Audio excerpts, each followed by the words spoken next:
अस्सलामुअलैकुम दोस्तों, मेरा नाम डॉक्टर अली असगर है और आज की इस वीडियो में हम डिस्कस करने जा रहे हैं एजिंग के टॉपिक को। याद रहे ये टॉपिक हम एमडी के पॉइंट ऑफ व्यू से डिस्कस करने जा रहे हैं और ये फेडरल बोर्ड बायोलॉजी की बुक से हम डिस्कस करेंगे। तो आज के इस लेक्चर को शुरू करने से पहले आपसे एक मरतबा रिक्वेस्ट करेंगे कि अगर आपने अब तक हमारे इस चैनल को सब्सक्राइब नहीं किया, जो कि सिंध बोर्ड टीचिंग के नाम से है, तो काइंडली आज ही आप हमारे इस चैनल को सब्सक्राइब करें और साथ ही साथ बेल आइकन को लाजमी क्लिक करें ताकि हमारी अपलोड करदा तमाम इंपॉर्टेंट वीडियोस की नोटिफिकेशन भी आपको रिसीव हो सके। तो आइए सबसे पहले हम बात करते हैं एजिंग की डेफिनेशन। एजिंग, जिसे आम सादा जबान में हम कहते हैं बुढ़ापा। Ageing can be defined as the progressive changes over time leading to loss of physiological function and eventually death.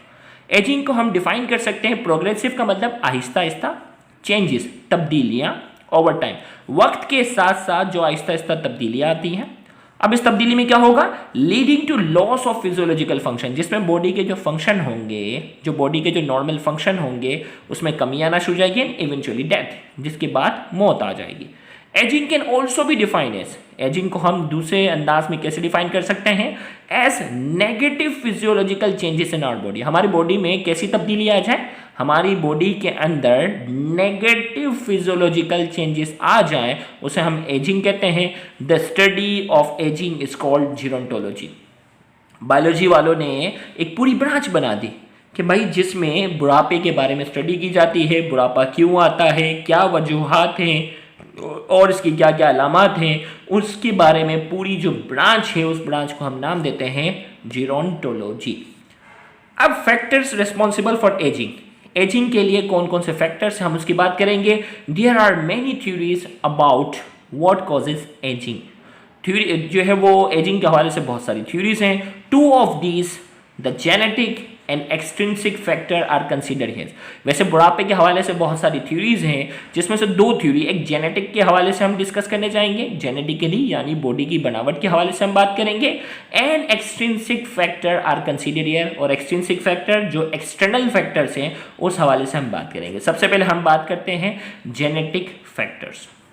Several evidences have been discovered that show aging has a genetic basis. बहुत से जो है वो सबूत मिल चुके हैं जो ये शो करते हैं कि एजिंग की जो वजूहात है वो क्या है? जेनेटिक बेसिस, यानी हमारे बनाने वाले खुदा ने, हमारे बनाने वाले अल्लाह ने हमें जो है वो इस तरीके से बनाया है कि एक ना एक दिन हमें क्या आना है? बुढ़ापा आना है। अगर अल्लाह ताला चाहता कि हमें इस दुनिया में हमेशा रहना है तो वो हमारी तख्लीक कुछ इस तरीके से करता कि हमें कभी भी बुढ़ापा ना आता, लेकिन अल्लाह ताला ने हमारी बनावट ही इस तरीके से की है, हमारी जेनेटिक्स बनाई ही इस तरीके से है कि एक ना एक दिन हमें क्या आना है? एजिंग आना है, बुढ़ापा आना है। तो इसमें जेनेटिक बेसिस आ गए। Experiments have shown that human cell will divide less than 100 times outside the body. अब एक्सपेरिमेंट से ये साबित हुआ कि ह्यूमन सेल, इंसान का जो सेल है ना, will divide less than 100 time. कितनी मरतबा डिवाइड होने की इसकी सलाहियत है? इसकी सलाहियत जो है वो 100 मरतबा से कम। कितनी मरतबा डिवाइड हो सकता है? 100 मरतबा से कम वो डिवाइड हो सकता है आउटसाइड द बॉडी, बॉडी से बाहर। This is because of short length of telomeres, जिसकी वजह जो बताई जा रही है वो क्या है? Short length of telomeres. अब ये टीलोमेर्स क्या है? The specific nucleotide sequence at the end of chromosome. भाई क्रोमोसोम है ना, इंसान के एक सेल के अंदर क्रोमोसोम की तादाद कितनी है? 46 रखी ना अल्लाह ताला ने। तो क्रोमोसोम के एंड पर जो न्यूक्लियोटाइड की मखसूस सीक्वेंस होती है उसे कहते हैं टीलोमेर्स। उसे क्या कहते हैं? टीलोमेर्स कहते हैं। तो क्रोमोसोम के एंड पर जो अल्लाह ताला ने जो एक मखसूस सीक्वेंस रखी हुई है न्यूक्लियोटाइड्स की, उसे हम कहते हैं टीलोमेर।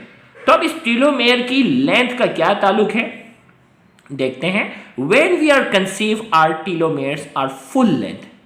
जब हम जो है वो फर्टिलाइजेशन होती है ना, जब स्पर्म और ओवम कंबाइन होते हैं तो उस वक्त टीलोमेर की जो लंबाई होती है वो फुल होती है। But each time a cell divide the length of telomere is decrease. अब क्या हुआ? जाइगोट बन गया ना, स्पर्म और ओवम जब मिले जाइगोट बना, तो जाइगोट के अंदर जो टीलोमेर की जो लंबाई है वो लार्ज है। लेकिन हर मर्तबा जब जाइगोट डिवाइड होता जाता है, हर मर्तबा जब जाइगोट क्या होता है?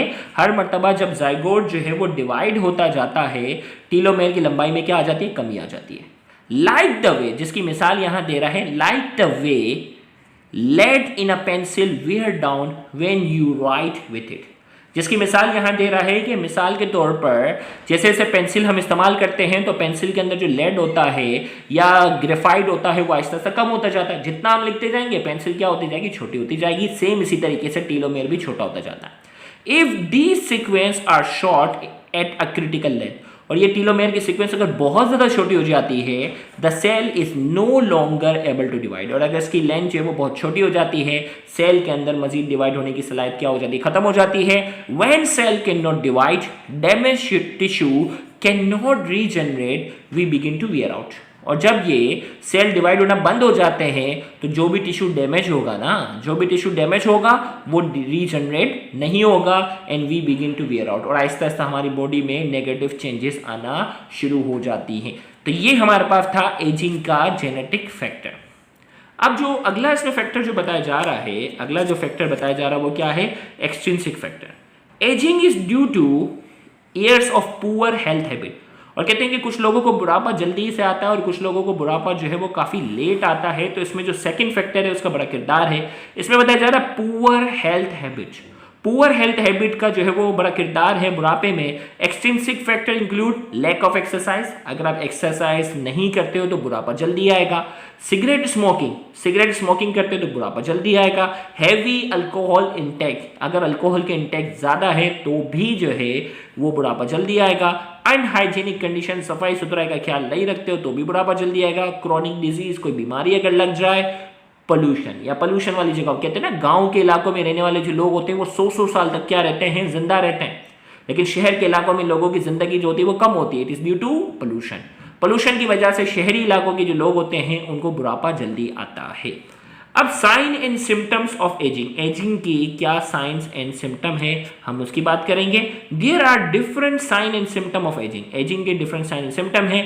Most of these develop gradually, इनमें से ज़्यादातर जो है वो आहिस्ता से डेवलप होती हैं। And different people possess varying degree of this sign and symptom, और हर इंसान में, याद रखिएगा, हर इंसान में बुढ़ापा एक जैसा नहीं होता। हर इंसान में ये जो सिम्टम्स होते हैं वो अलग अलग होते हैं। As aging occur, there are fewer hair follicles, so the hair on the scalp and extremities thin out. यहाँ ये बता रहा है जैसे जैसे बुढ़ापा आता है ना, जैसे जैसे बुढ़ापा आता है, there are fewer hair follicle, hair follicles जो होते हैं ना, बाल, नौजवान शख्स होगा उसके जिस्म पे जो बाल होंगे वो बड़े घने होंगे, हेयर्स होते हैं वो घने होते हैं। तो लेकिन जैसे जैसे उम्र उसकी बढ़ती जाएगी हेयर फॉलिकल्स की जो तादाद होगी वो क्या होती जाएगी, कम होती जाएगी। तो हमने कहा एज एजिंग अकर, बुढ़ापा जैसे आता है, there are fewer hair follicle, hair follicle की तादाद कम हो जाती है। So the hairs on the scalp यानी सर की बात हो रही है, एंड एक्सट्रीमिटीज यानी हाथों पे, हाथ पर, टांग पर, ये क्या होते हैं, थिन आउट, बाल कम होना शुरू जाते हैं। Older people experience a decrease in the number of melanocytes, और बड़ी उम्र के जो लोग होते हैं उनके जो मेलेनोसाइट्स होते हैं ना, मेलेनोसाइट्स की जो तादाद होती है वो क्या हो जाती है, कम हो जाती है। Older people experience a decrease in the number of melanocytes, melanocytes की तादाद कम हो जाएंगी। Making hair grey and skin pale, जिसकी वजह से उनके बाल जो होते हैं वो ग्रे हो जाते हैं यानी सफ़ेद होना शुरू जाते हैं। एंड स्किन क्या हो जाती है, पेल, स्किन जो है वो पेल पड़ जाएगी। In contrast some of the remaining pigment cell are larger and pigmented blotches appear in skin, और इसके साथ साथ मेलेनोसाइट्स तो कम हो गए जिन्होंने हेयर को क्या कर दिया, ग्रे कर दिया, स्किन को पेल कर दिया, लेकिन इसके साथ साथ दूसरे पिगमेंट वाले जो सेल होते हैं उनकी तादाद में इजाफा हो जाता है। And pigmented blotches appear in skin पर जो है वो मुख्तलिफ किस्म के जो है वो पिगमेंटेड निशान जो है वो आना शुरू जाते हैं। The immune system also weak है, बुढ़ापे में कहते हैं ना कि इस उम्र में अगर कोई बीमारी लग गई तो अब इस मरीज का बचना जो है वो मुश्किल हो जाएगा। क्यों, बुढ़ापे के अंदर इम्यून सिस्टम जो है वो क्या हो जाता है, बुढ़ापे के अंदर इम्यून सिस्टम जो है वो कमज़ोर हो जाता है। The other effects of ageing are, भाई इम्यून सिस्टम कमज़ोर हो गया, इसके साथ साथ जो दूसरा इफेक्ट क्या, डेफनेस, सुनने की जो सलाहियत होती है वो कम हो जाती है। आपने अक्सर देखा होगा बड़ी उम्र के जो लोग होते हैं वो कम, उनको ऊंचा सुनाई देता है, आपको बहुत ज़ोर से बोलना पड़ता है तो वो सुनते हैं। फेडिंग विजन उनकी जो है वो कमज़ोर हो जाती है, उनको सही से दिखाई नहीं देता। स्पेशली क्या होती है, करीब की नज़रें, प्रेस बायोपिया उन्हें हो जाता है, करीब की चीज़ें जो उनको सही से नहीं दिखाई देती उनको अक्सर चश्मे पहनने पड़ते हैं। And reduce ability to adapt to stress, और ज़्यादा जो बड़ी उम्र वाले लोग होते हैं वो ज़्यादा स्ट्रेस भी बर्दाश्त नहीं कर सकते। कहते हैं ना कि भाई फलां जो है वो पेशेंट जो है वो बहुत बड़ी उम्र का है, उसके सामने कोई ऐसी बात मत करना कि वो टेंशन में आ जाए।